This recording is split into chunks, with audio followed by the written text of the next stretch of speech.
9th, 2023. Joe, we don't have Kate. We don't have Kate. No. Okay. So with us this evening are 4 members of the planning board. We do not have a 5th dialed in, so we will not be taking roll call votes tonight. That's nice. We also have Joe Gianowitz, town planner, with us. And as always, we start with our open forum section. Joe, anything for open forum? A couple quick things. If there is anybody here for 60 Pleasant Street that did request to continue to the February 6th meeting. And then also the MVP tree plan. We will have our second public forum on January 19th. The plan is available on the website for anyone to review. The purpose of the forum will be to go over the draft plan, the goals, objectives, and get feedback and incorporate it into a final draft. So it will be held via Zoom from 7 to 9 on January 19th. Awesome. Good stuff. Thank you. Thank you. Anything from the board for open forum? Nope. No. Anything from the audience for open forum? No. Okay. Well, we have no public hearing items this evening, so we'll move on to general business items. The first of which is PB 2225, which is a preliminary subdivision conversation at 60 Pleasant Street. However, the applicant has requested to continue this item to the February 6th, 2023 meeting with no discussion. Is there a motion to that effect? Moved. So moved. Second. Motion and a second to continue PB 2225 to the February 6th meeting. All those in favor say aye. Aye. Aye. Opposed? Okay. Great. Brings us to item B under general business, which is PB 2301, a request to authorize administrative review for a change in use from a business professional office to a restaurant at 174 Littleton Road, Unit 27. Do we have an applicant with us? Come on up. Joe, do you have some background before we go to the applicant? Just very briefly, it's a change of use that the building commissioner felt could be administratively reviewed by the board. This space used to be part of the Burger King that was located over here. Chipotle went in there, and this space was subdivided at the time Chipotle went in there. Has it been occupied, or? It seems like at some point there may have been some sort of professional office, because that was the last use that was referenced by Henry. I couldn't find what it was quickly, Okay. but that was the last use. So It's interesting because when I looked at the space, I couldn't recall. I couldn't recall anything either. Anyways, from changing from a Burger King to something else. So. Exactly. Yeah. Yeah. Anyway, well, with that, we'll go to the applicant. Good evening. Good evening. How are you? Good. How are you guys? Great. Do you have any background on the project or anything for us? So, Tropical Smoothie Cafe is essential smoothie cafe. So we have about 18 to 20 smoothies, and we have sandwiches, wraps, and stuff. We have another cafe at Chelmsford, so it is going to be the similar to one. If you have any questions. Sure. Okay, so we will go to the board, I guess, for some questions. Who would like to start? Darren? Sure. Yeah, thank you. So is this part of is this a franchise or no? Yes, it is. Okay. So you, all right, great. So the same owner as the Chelmsford franchise? Yes. How long have you been in the Chelmsford one? So we opened in December 2020. Yeah, I didn't really have much. I mean, the space previously was a Burger King at some point, so Right. there's a lot of detail in terms of the build out, but I really didn't have any objections to it. I think it's a good fit for it. Yeah, no issues for me. I'm happy to have it treated administratively. Agree. Okay. I guess the other thing was following up on, I think some mail we saw, was it Friday or Thursday, regarding grease trap and the plumbing fit out for the property. Have we got an answer on that? Do we know? So according to my general contractor, he is saying that only one inside grease trap will be sufficient, but if the health department is asking for something else, we can always look into it. Well, I guess when you say only one is sufficient, we have to make sure that the plumbing is taking advantage of that one. Right. Because I'm not sure how they broke the plumbing up when they separated this parcel from Burger King to stand up the Chipotle and now yours. They give them a permit if it's not done correctly, right? They're gonna review all that. That's a Board of Health. Yeah, that's Yeah, a question we had. I didn't know where we stood with that. Your menu then, beyond smoothies, even though it's called tropical smoothie, you indicated there's some sandwiches, and Yes. are there grilled items on the No, menu? none.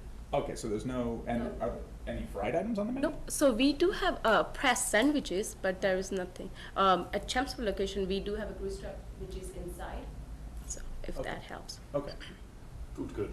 Chelmsford's good. okay. In terms of food prep, you mentioned press sandwiches, so there's a grill for the press. So it is, it doesn't, we do not have any oils in cafe at all. So we do just press the sandwiches. It's a hot grill, and we put the regular bread on it and just press it. So it is really tiny. We do not even have an exhaust on top of it, so it doesn't. But I cook mean, sandwich. stove, oven, nothing. We do have ovens. If you have seen at Subway, it's that kind of oven. Like to bake bread and stuff like Yes. that? Not even that big. It's smaller than those. Okay. All right. Probably not a grease trap in that, but whatever, yeah. I mean, again, building commissioner. We're looking for probably that, right? the health and the food Yeah. inspector and Yeah. everything to chime in on that one. Yeah. George Foreman grills. Good phone calls, yeah. Joe, from a parking perspective. Get to traffic. Oh, I'm sorry, yeah. I That's the mean, next one. That's, I guess, the question, I guess, then would be, traffic circulation in the area and whether or not this use constitutes more, need for parking than the previous use. Yeah, I mean, it wasn't something that was highlighted as the building commissioner as being out of compliance in terms of the overall parking count for the plaza. Sure. It might be helpful just to gauge a question or two about hours of operation, how it may or may not conflict with other restaurants in the plaza. So the hours of operations are Monday to Friday, 7 to 9, and Saturday it's 8 to 9, and Sunday it's 9 to 9.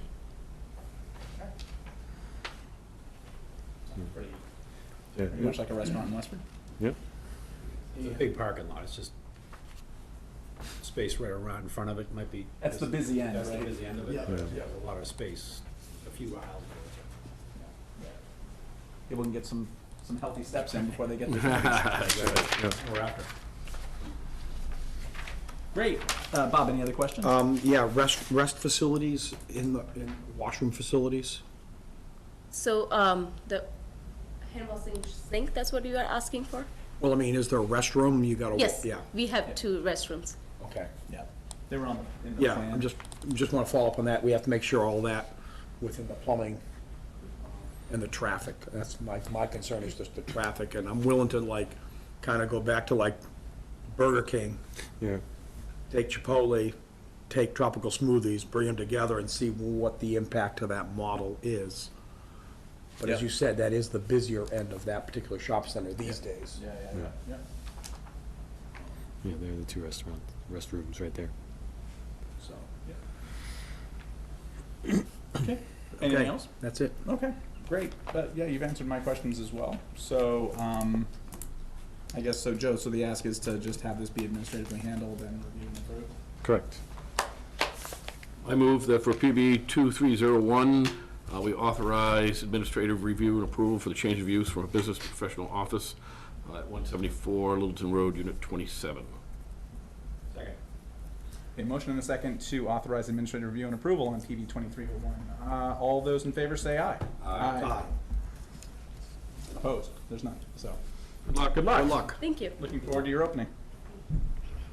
What's the estimated opening date? I think so 3 months from now, hopefully. All right. Okay. We're moving briskly. So we're on to item C in general business, and that is an EV working group update. Good evening. Hey, good evening. Good evening. evening. I'm up here early. We're flying. You picked a good night. Good evening to the chair and the board. I am Chauncey Chu, the chair of the EV Charging Stations Working Group. I wanted to give you an update on the group's efforts since my last update to you back in October. Activity in the EV world is still strong as ever. Matter of fact, just last week, the Massachusetts Department of Public Utilities announced they're going to spend $400,000 to promote charging stations within the next 4 years. Wow. Commonwealth has a goal of getting 300,000 EVs on the road by 2025. Current projections are that they're going to shoot for only 200,000, but still is going to require tens of thousands of charging ports. So I won't take any time to go over my memo that's in your packet. I just want to go over the new stretch code, which I'm sure you're familiar with. And particularly, not the whole stretch code, but the section on EV charging stations. So I'm going to just try to address that there from the working group's viewpoint. Basically, that section of the new stretch code really aligns with the efforts by the working group over the past year, principally on the definitions and where the charging station should be put in. So I'm going to talk about both the residential and the commercial aspects. Let me first describe the definition of a charging station. We're talking about, as defined in the code here, talking about the space in the electrical entrance service panel for a 240 volt, 50 amp service, wiring to get from the service panel out to the parking space, and then terminate that particular set of wires with the appropriate connector. So we're going to call that a make-ready system there. It's actually called the charging station system. Anyway, so effective in January of 2023, any new residential construction or any additions up to 1,000 square feet now require one of these make-ready services installed. Again, this is the panel, the wiring to get out to the parking space, and the connector. So the residential, again, 20% of the parking spaces, which usually translate for a 1 or 2 family unit, 1 parking space. So 1 parking space now has to be wired for an EV. As far as the commercial starting in July of 2023, again, any new construction for commercial and any additions up to 20,000 square feet must have the same wiring and equipment. And again, same requirement, 20% of their parking spaces. So the working group's all fully in agreement with those requirements. We would have gone further, but in discussion with the town council, we might have run into some resistance from the Attorney General. So we said, hey, we'll take what we have here and require at least residential, the one parking space be EV-ready wiring. So as such here, we know that the stretch code's going to require a lot of education, but I think the EV portion is straightforward. So I think the goal of the working group has been met with the help of the new stretch code there. So therefore, I'm asking tonight here whether we could be put on hold, the working group could be put on hold until questions come up about some of the areas that could be further refined, such as the definitions and some other areas there. We've made these comments during the public comment section to the Department of Public Works there, and the Transportation Utilities and electricity boards there. We haven't heard back, so I don't think they have taken our suggestions into consideration, but should something come up in the meantime, we'll be glad to come back to the board. Or if you prefer, we'll dissolve the board as of some certain date here, maybe September, something like that, after the code's been in effect for a few months. I don't know if there's going to be any applications or anything like that that may be affected by this new stretch code. I'd like to take this time to also thank my colleagues who put quite a bit of work into this, Jerry DeBillo, Jeremy Arnold, Bob Teller and Bob Schaffer there. And Sierra has been a great help in keeping us organized, so I want to thank everybody there again. So thanks for the time. Be happy to answer any questions, welcome any questions about the charging stations. Hopefully the Commonwealth can get more EVs out on the road there. It's a tough haul now. The supply chain, auto manufacturers are a little behind, and so hopefully they can reach their goals. Any questions? No questions, but I guess I have a comment really to the board and to you, Joe, regarding this, and that is somehow I'd like to see this information get to the community, because I'm not sure they're necessarily going to look into our online packet to find it. Isn't it website, doesn't Sierra put everything on the website? We have our own separate Our own website website, but there. I'd like to, we kind of have a page in here that summarizes the work. Oh, okay, And sure. what I'm calling for is if we could somehow just call attention to that during town meeting, and Oh, call yes. attention to a link on the website. Yeah. So that if somebody wants to learn more about the work that was done Yep. and how it relates to the mass stretch code, they could. Yeah. It is out there, but I'm not sure people necessarily go looking No, for it. no to look, yeah. But I don't think we necessarily have to have a presentation at town meeting, but I'd like something available for people to see Yeah. what was done. Sure. It's a good suggestion. Yeah. My last question, I guess, is I'm assuming now our building commissioner is actively learning about this stretch code Right. changes, so. Yes, absolutely. And, you know, I think was mentioned, it'll take a little bit of time to kind of get digested and kind of get people up to speed on what the new requirements are, including, you know, staff. So, you know, it'll be a good education opportunity at town meeting, and I'm sure other forums too, particularly in the next few months, to get people up to speed on what the changes are. So when does this take effect?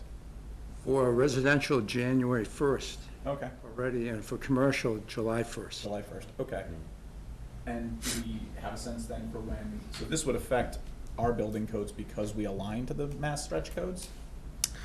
We, as a green community, we align with the stretch code, then there's whether or not Westford will do the opt-in, which is, goes even further. So that's still kind of an outlying question out there, I believe. You know, but there will be some education, some effort done on behalf of the town. Okay.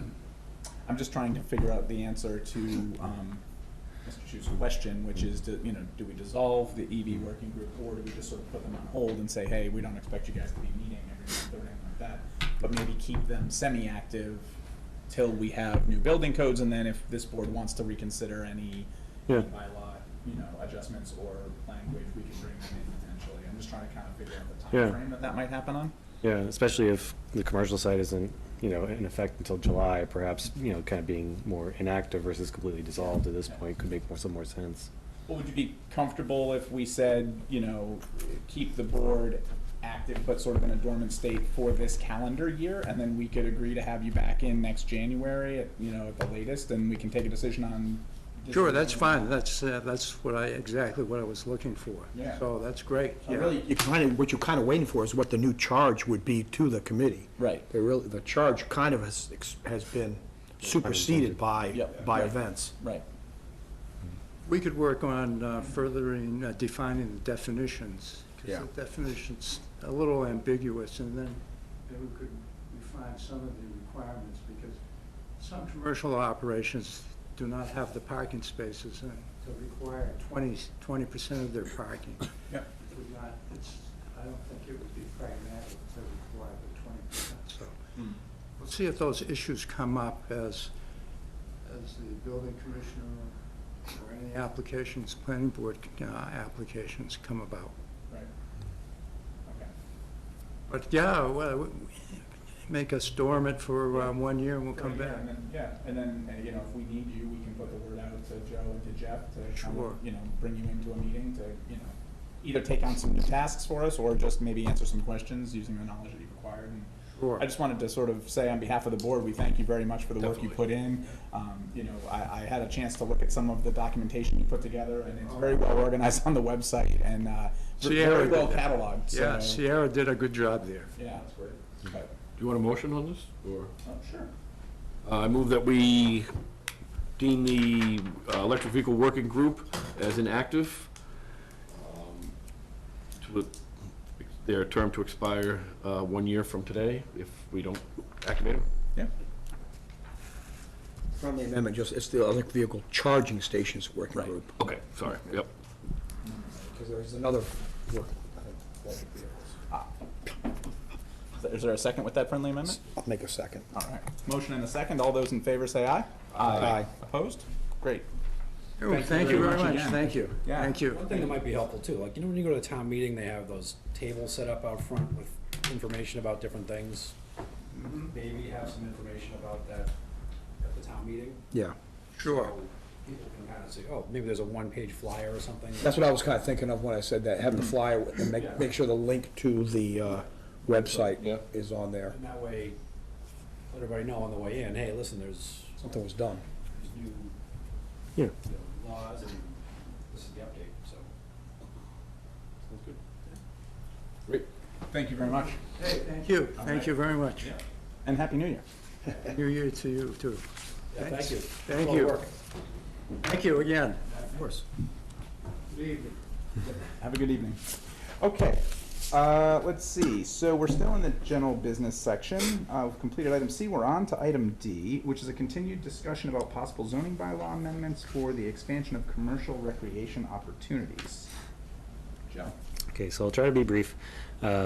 So we have some proposed red lines in here to try to capture what I believe the board has looked forward to date. And we wanted to make sure we were going in the right direction before we got town council to start reviewing. Some of it's, I think fairly straightforward. It was just Commercial Recreation Overlay District, or CROD, I guess, whether or not you like that name or not, but it is what it is. One thing we did note in section 3.2.2 of the zoning bylaw, there are a couple accessory use items in non-residential districts that are defined, such as storage and storage of vehicles and trailers. Accessory commercial use is not defined, so we'd probably look to work with town council to come up with, just a fairly straightforward definition of accessory commercial use in that section there. Then you would have, the district language itself, purpose, where the district is, that the special permit would be required from this board, which would be a change from it being the Board of Appeals right now. We're looking to bring that before the Board of Appeals at their next meeting, and kind of lay that groundwork for you all on that. And then just some additional standards for consideration when you're considering a special permit in there. And then you also have the changes to the principal use table, all looking at SPB for a special permit from the planning board. One thing just to note, we did leave it a little conservative in the commercial highway. I know it was 4 yeses to 1 special permit in there, but just to make things kind of consistent and again more conservative, we have it as currently a special permit with the planning board. There will be some little quirks to work out, with the table and how we have the language of talking about accessory uses in here, because I don't think anybody's thinking of a standalone restaurant parcel within the overlay district area. It's really something that is supposed to be supportive of the larger operation. So there'll be some language quirks to work out with town council on that, but we at least wanted to make sure we were going in the right direction with what the board is looking for. Principally with where the overlay would be for Kimball's in the Show Bay area. So hopefully that makes sense, and please let us know if there's anything that catches your eye as a glaring issue or omission, and any other questions you have, we can run by council. Great. Go to the board. Did anybody have, I read through the language, it looked good to me as a first pass, and interested in what town council has to come back with. Did anybody else catch anything that they wanted to comment on, or? No, Have same that? way. Yeah, I'd like to see what council says and comment then. Okay. Bob? Yeah, the only other question I kind of raises is, are there similar communities in the area that have done something similar we could learn from? I don't know. No, it looks good. I did catch the accessory commercial use, which made me think about that definition and what impact it might have to other areas within our bylaws, not just commercial recreation. Right. Yeah, so that's where I kind of go, like, there might be something in there where we define it and then, maybe list that within the commercial, within the CROD, I guess, if you want to call it that, accessory commercial uses are allowed. Defined as this? Yeah. And obviously, it occurred to me as I saw, we were talking about indoor, outdoor commercial as well as winter commercial, and obviously winter is strictly outdoor winter commercial, so. Goes without saying. But I think also learning from some of the recent events we've been dealing with on some other commercial recreation issues, make sure we address all the issues that we've been addressing there, make sure the bylaw kind of covers it. I think it does, because most of those have to do with traffic and noise. Yeah. So,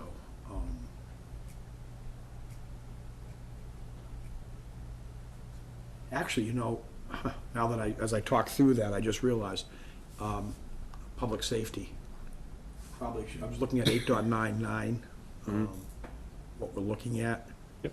And I think one of the things that was drawing our attention to that other property we've been dealing with Life safety? has been life safety, especially with respect to evacuation procedures. So we might want to think about health and safety. So.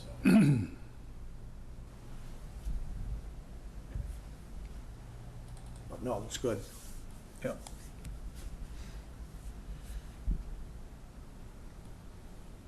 Good. Is it? Yeah, I think it was a great first crack at Yeah. it, so. Yeah. Yeah. See what comes back. It was to Sierra, she did most of the writing on this, so. Nice. Yep.